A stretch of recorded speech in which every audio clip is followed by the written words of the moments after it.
Our council chambers, I need to get. Oh, never mind. Yeah.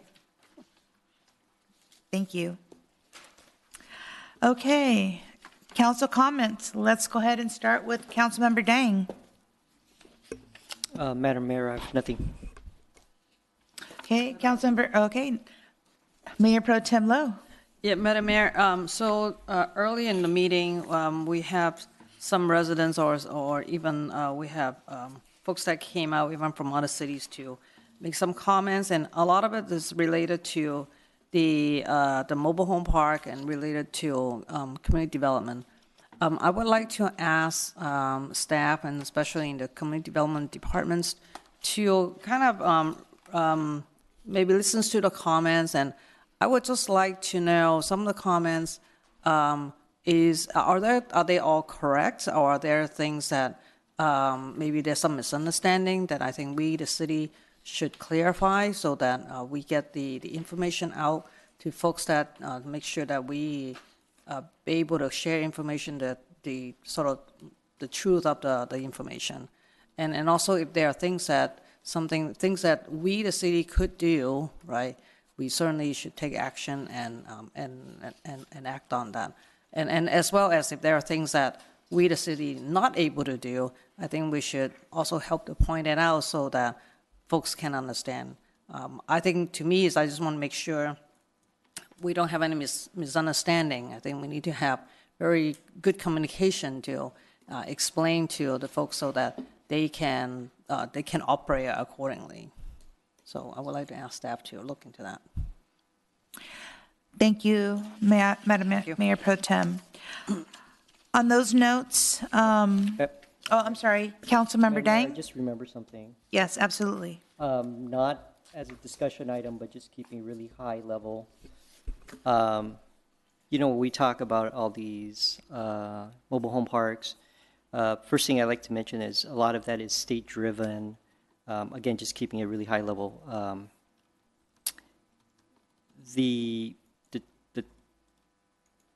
The mobile home itself, it's under the jurisdiction of the state. We cannot touch it. We don't issue building permits. We don't do any inspections on it. It is totally out of local jurisdiction's hand. So even if they want to fix it, we tell them contact the state. We don't get involved. That's the first thing. Second thing is, we're talking about zoning and upzoning and creating more density and creating more mixed use. The city did go through that process, but also really wanted to point out that these are mandatory requirements. We all talk about RENA numbers, and City of Rosemead, we have to zone for 4,000 something units. Well, we have to zone for it. That's a state mandate. Actually, if we don't do it, we actually get into a lawsuit with the state. So a lot of things is, again, state-driven. It might look like it from a local level that we have full control, but a lot of that we just don't. Those are my comments. Thank you, Councilmember Dang. And my comments are that it's very frustrating for council members, not only for the city of Rosemead, but throughout California, because people don't understand that our hands are tied when it comes to mobile home parks. That is the reason why across cities, it appears that, oh, the council members don't want to do this, the council members don't want to do that. There's a reason why it's from one city to the next city to the next city. You don't know how frustrating it is when we hear these things going on, and even our code enforcement officers cannot go into these properties because they're considered private property. They do not. Excuse me? I mean, I don't know, okay. It started off with California Mobile Home Parks Act, which was on September the 1st, 1967. And the state saw uniform standards for all mobile home parks to protect residents and simplify compliance. The State of California Department of Housing and Community Development, HCD, oversees mobile home parks, which manages title and registration, enforces health and safety codes in parks, and issues alteration permits. We do not issue these permits. It comes from the state. And I understand it's very frustrating. I was at the mobile home park when 4 of the units burned down. And to find out that there was no water in the hydrant, and I reached out to our supervisor, Hilda Solis's office, and I'm still waiting for them to contact me. So it's very, very concerning to me because one of my students, their mobile home park burned down. That's when I was teaching at Garvey at the time.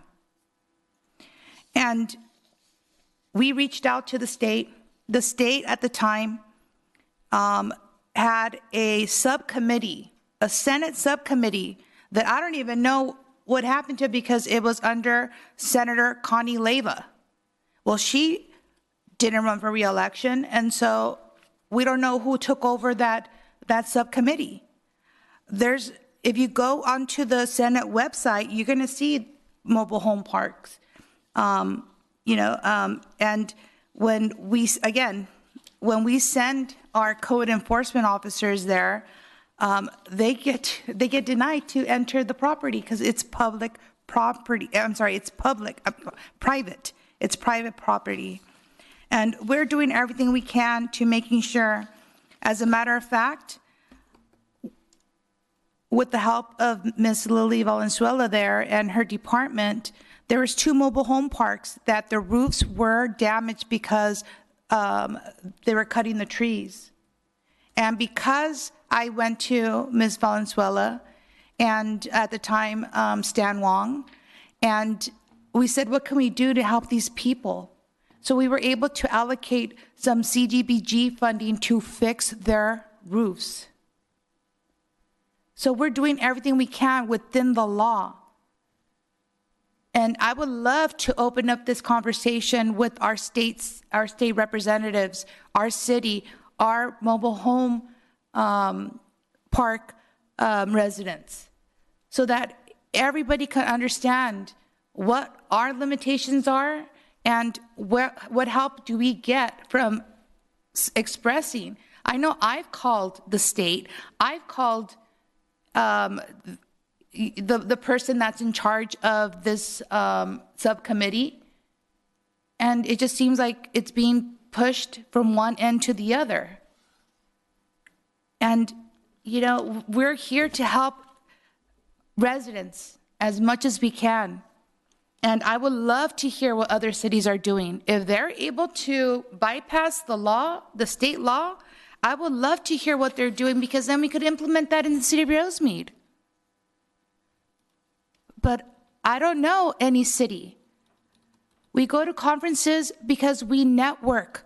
We ask our colleagues from other cities, what are you doing regarding this issue? What are you doing regarding this issue?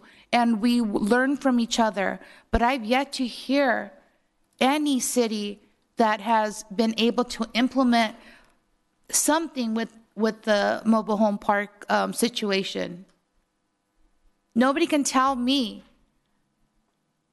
about going into these mobile home parks and seeing the travesty that's happening.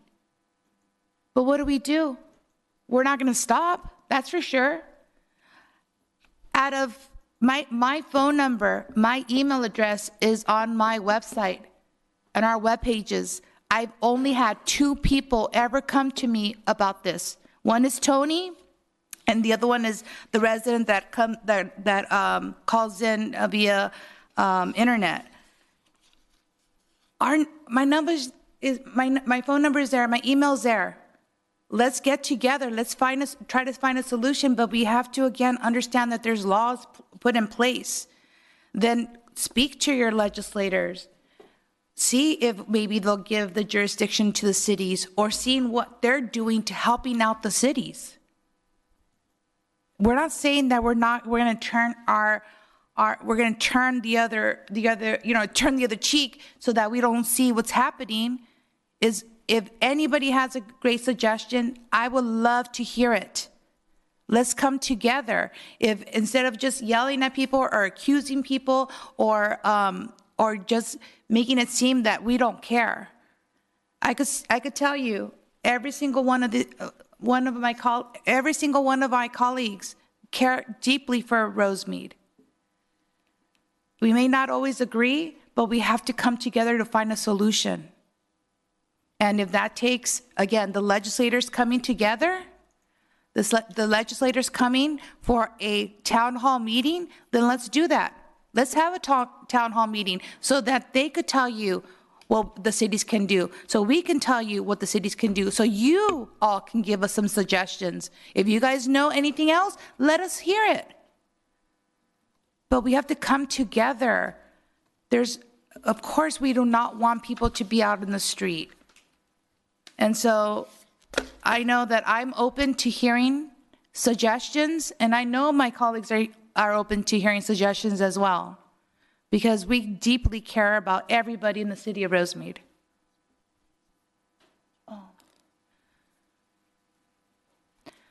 Okay. Can I say something? Well, let me just finish. We even had our Fair Housing Foundation reach out to some of the residents at Park Monterey. I have the list. I'm not going to go over the list of who answered, who didn't answer, who didn't want to talk. I have it in front of me. But just know that we're doing everything we can. We're trying to give them the resources. We're trying to see what we can do within the law. Because again, the jurisdiction falls, and it's not an excuse. That's just the law. Again, let's have a town hall meeting with our legislators. Let's have a town hall meeting with the city, with the residents. Let's hear what everybody has to say, but they also have to hear what our point of view is, or where our hands are tied. And I could tell you, without even speaking to the council, I know everybody will be more than willing to be there and to have this town hall. So, again, my number, my email is on the website. I'm very responsive. The only time I'm not able to respond is if I'm at work and I'm at a meeting. But I always respond. Thank you so much. Tony, how many times have you called me, and how many times have I always, okay, it's not a comment, it's a rhetorical question, sorry, I'm not following my own law, or my own rules, but he can tell you how many times I've answered his phone call. Because I'm here to help. We're all here to help. But let's come together and find a solution. Okay, with that, there's just a couple of events going on. Juneteenth, the city administrative facilities will be closed Thursday, June 18th, 2026, in observance of Juneteenth. We do have the Beautification Awards, nominations due July the 15th, and don't forget our 4th of July Chalkathon contest, and that is right after our 4th of July parade, followed by our 4th of July celebration at Rosemead Park. Just note that free swimming will take place between the hours of 1 and 4 at Rosemead Park, so I hope to see you there. Again, let's all work together to making this city the best city that we could make it. With that, I am going to adjourn this meeting because we need to go back to closed session. We haven't finished that, so I'm going to go ahead and adjourn this meeting at 9:20. And I will reopen the special meeting at 9:20. And we'll go into recess at 9:20. Thank you so much.